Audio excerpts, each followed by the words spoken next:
Thank you for joining IAB There. Good afternoon, and welcome to IAB's daily live stream in which we connect the digital advertising ecosystem. My name is Angelina Eng, VP of Measurement and Attribution here at the IAB. On today's show, we are excited to speak with our special guest, John Lavecchia of DoubleVerify, where we'll be discussing driving performance in the age of privacy. John Lavecchia is DoubleVerify's SVP of Brand Partnership and Advertising Sales, responsible for revenue strategy, growth and operational leadership across the Americas. John has spent his 20+ years in driving digital and mobile transformation in partnership with some of the world's most recognized brands and agencies, including Digitas, Microsoft, Group M, and most recently, Teams. Let's welcome John to the screen. Hi, John. Hello, how are you? Good. So thank you for joining us today. I'm very excited to have you. It's been quite a while since we last connected, so really good to see you. So why don't you just give a little bit of background about what you do and what are some of the things that you're focusing on at DoubleVerify before we start? Of course. Thanks so much. And it's always great to see you, and it's been a long time. Certainly. So at a background level, I lead brand and agency partnerships for the Americas at DoubleVerify. I've been here for 2+ years. I'm focused on mobilizing our sales efforts in the Americas. My background is 15+ years in agency environments, so I bring a slightly different perspective to a sales leadership role. At DV, we're focused on obviously providing the biggest, most ambitious brands in the world with forward-leaning verification services, but we've expanded significantly beyond that realm, and we're going to dig into some of those topics today.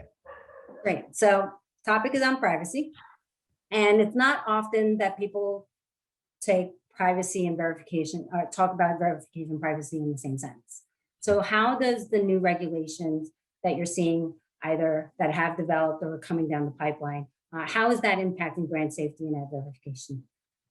Sure. So great question. I think the easiest way to answer this is that DV has always been privacy safe by design. We've never been reliant on personally identifiable information or leverage cookies in any way. So the short answer is really there's no effect on our core business. However, if I'm able to take a quick step back and just paint a little bit of a broader picture to illuminate some of the opportunities that we see ahead of us. So as we all know, over the last several years, there's been massive disruption and evolution in the data and privacy space. Up until very recently, you have brands actively leveraging third-party data sets to drive more precision and impact out of their marketing investments. As we continue to move down the path of a post-regulatory environment on both GDPR and CCPA and the impending deprecation of cookies, it's created an entirely unique and challenging environment for marketers. So it does beg the question, how can we help marketers best navigate the complexities of this new marketplace and help them extract the full potential out of their marketing investments? At DV, we've developed a new market solution that is fundamentally designed to empower brands with richer, more actionable insights rooted in attention measurement. Now, with all the changes like with iOS 14 and Privacy Sandbox, there's lots of changes that's going to happen with targeting and measurement. And I know that with DoubleVerify, you've come out with this philosophy of the attention signals. So why do you think that attention signals matter in this new reality? Sure. So, I think as we all know, driving attention remains one of the most challenging objectives that any marketer is out there pursuing. It's absolutely finite and genuinely a limited resources that brands have always tried to activate on an ongoing basis with their audiences. At DV, we've always focused on identifying privacy-safe signals that offer data agility, thoughtful decision intelligence, and precision, right? And as we look towards a future that is cookieless by design, we've begun ingesting these attention signals to help give us additional depth and texture to drive better performance. Now, can you define attention? What does that actually mean? Like, what are some of the metrics that are behind it? Sure. So, fundamentally, our proposition here is that we're evolving from protection to performance, right? And as we think about the evolution from media quality, which is where we've made our hay over the last few years, with our hero atomic unit, the DV Authentic Ad, which is that singular and definitive measure of media quality, ensuring each and every impression is brand safe, fraud-free, viewable, and delivered in the right geography. Now, starting with that really powerful baseline, we start to look at privacy safe attention signals at the impression level against two specific performance cohorts. We look at engagement metrics, which are fundamentally designed to measure and confirm that there's actually a user present. And we're also measuring the general depth of participation with that ad experience. And then on the exposure front, we're measuring both prominence and intensity, right? So measuring metrics including viewable time, share of screen, the actual presentation of the video itself.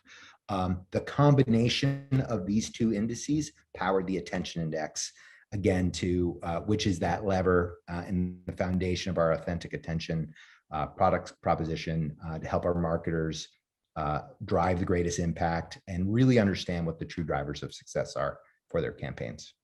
So how do you see marketers actually using these signals? Like, is it more of a post-performance analysis, or is this in some cases something that can happen, that can provide signals in real time?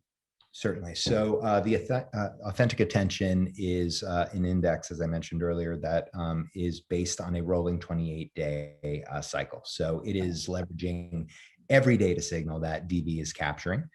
And while the promise, we often hear the promise of real time across the industry, while we're certainly gathering signals in real time, the ability to action in real time is perhaps overstated. The idea here is that you're now getting new performance intelligence, understanding, for example, what creatives are working hardest for you, what combination of creative site and placements are driving the most efficiency.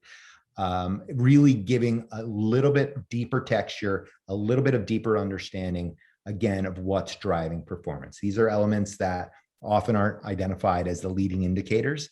But again, as we're operating in this new world where cookies are no longer part of the equation, and again, if marketers haven't invested in building out those first-party data sets, many marketers are left flying blind. And we believe this is a really interesting complement to their existing data sets, even if they do have a robust first-party data solution in play. But we believe there's quite a bit of optimization and, frankly, targeting insight that can be gleaned from the product. Sounds great. So most of the time, people consider brand safety ad verification platforms as tools that the media buying and analytics team uses. But as you begin to extend that attention-based strategy, do you see an application for creative agencies or other teams to engage with Double Verify?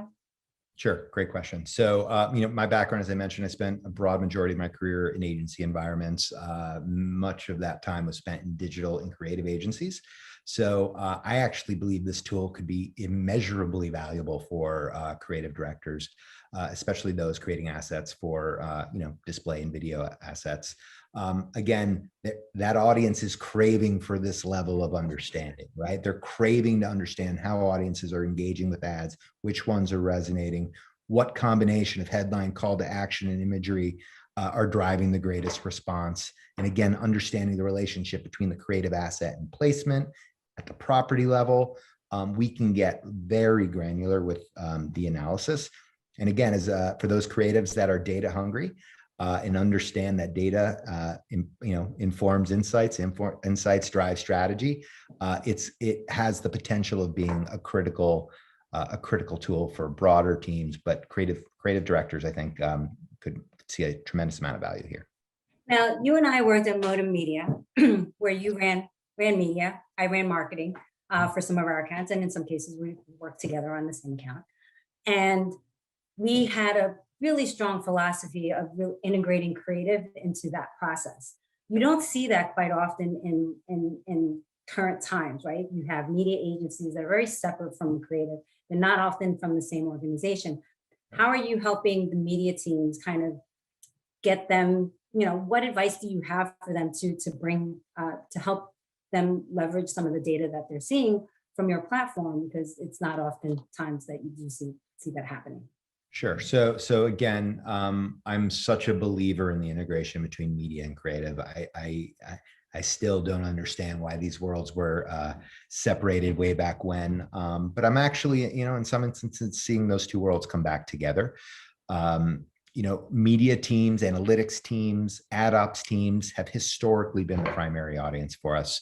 And they continue to be a critically important cohort. They're most leaned in on campaign decisioning, on placement development, on media plan strategy, et cetera.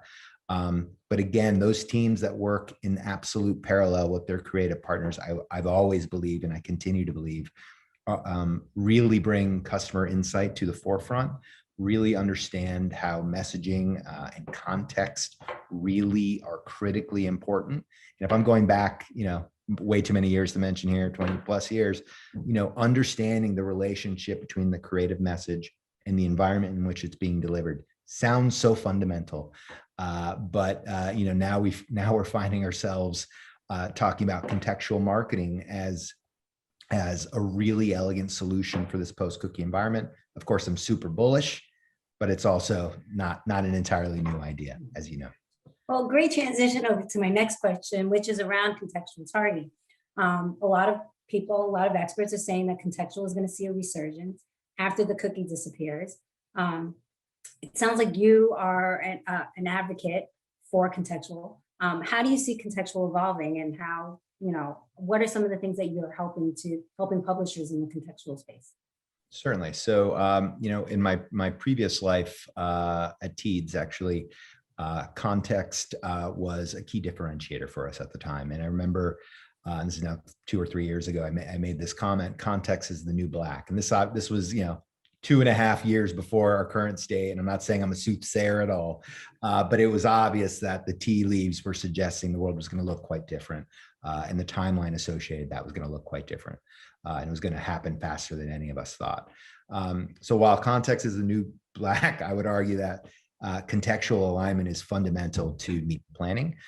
So tapping into those mindsets, as I just mentioned, aligning messaging with audience expectations, and again, mindset, are ultimately what's going to drive the greatest success, right? We can help illuminate those killer signals, right, to help you understand what combination are driving the impact. But that's quite important. So now, as we're looking at this post-cookie world, and audiences are trying to gain, as brands are trying to gain better insight into their audiences, what their motivators are, what their interests are, what their consumption patterns are, contextual becomes a really powerful lever to give you that richness that, again, we may be losing with cookies being turned off. Yeah, and I think that you guys are in a prime position, because since you see all these contextual signals coming from the publishers, you have a way of categorizing the content, and perhaps even from an analytics standpoint, tying that all together, right, in a more standardized way. And oftentimes that's really difficult just looking at an ad server report. Yep. And go ahead. So, I'm sorry, I stepped on your question there. What was that? What was the close of that? So I guess my next question for you is, like, where does, so when it comes to contextual with brand suitability, brand safety, like and a lot of advertisers that are asking for sentiment, is that something that DoubleVerify is working on at all? Yeah, of course, absolutely. So contextual targeting is a new feature that we've launched broadly late last year. And that is a pre-bid offering that allows us to, again, identify really powerful targeting segments that marketers can, again, tap into. As it relates to authentic attention and the core proposition that we've been talking about today, as that product continues to evolve, we're starting to look at contextual measurements. So you've got targeting and measurement, which, again, is going to provide that really unique perspective into, again, what are the drivers of engagement, right? What are the drivers of performance, which are really important. But as I mentioned earlier, there are many marketers out there that have already been investing in first-party data sets for years at this point. And those folks are obviously exceptionally well positioned for the future. But they're still going to struggle with the opportunity and need to expand those audiences, right? So first-party data sets are finite by design. So how are they going to bring new consumers into the fold? One way that contextual insight, adds more depth, is to overlay it across those first-party data sets to give them deeper signals to understand, again, what does Ang, without knowing who you are, anything like, what is your profile beyond what I've already captured historically? Do I know to use, to date myself, going back to Dakota, which is a company I remember having such heart and fondness for, which was one of the earliest behavioral targeting companies out there. You know, the analogy they would often use is, you know, I didn't realize, John, that you were so deeply into basket weaving, right? But that's a unique nugget that frankly you wouldn't understand until you understood what those consumption patterns are, and understanding the type of content that individual regularly consumes. Wait, are you really into basket weaving? I am. I love it. It's fantastic. But again, it's just additional depth. It's additional texture. And again, going back to messaging and driving maximum impact, it's really about driving relevance. And again, all of these components add a lot of richness to our existing data sets. Well, thank you for joining us here. I really appreciate it. Unfortunately, we are at an end, but I think what you guys are doing at Double Verify is extremely important and valuable, and the work that you guys are doing is just phenomenal. So I look forward to seeing more from you guys and hearing about what the next thing is. Right on. Excellent. Thanks so much, Ange. Great seeing you, and thank you so much for the opportunity. Have a great day. Thank you. Okay. Bye-bye. Bye. So thank you for joining us at IAB There. I'm your host, Angelina Ang, VP of Measurement and Attribution. To learn more about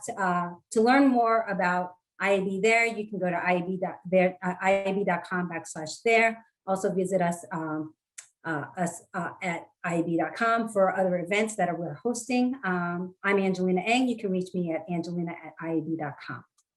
IAB There is a production of the Interactive Advertising Bureau. Our show today was produced by Connor Healy, James Lee, Joe Pilla, and Loretta Bean. Again, I'm Angelina Ang. Thank you for watching.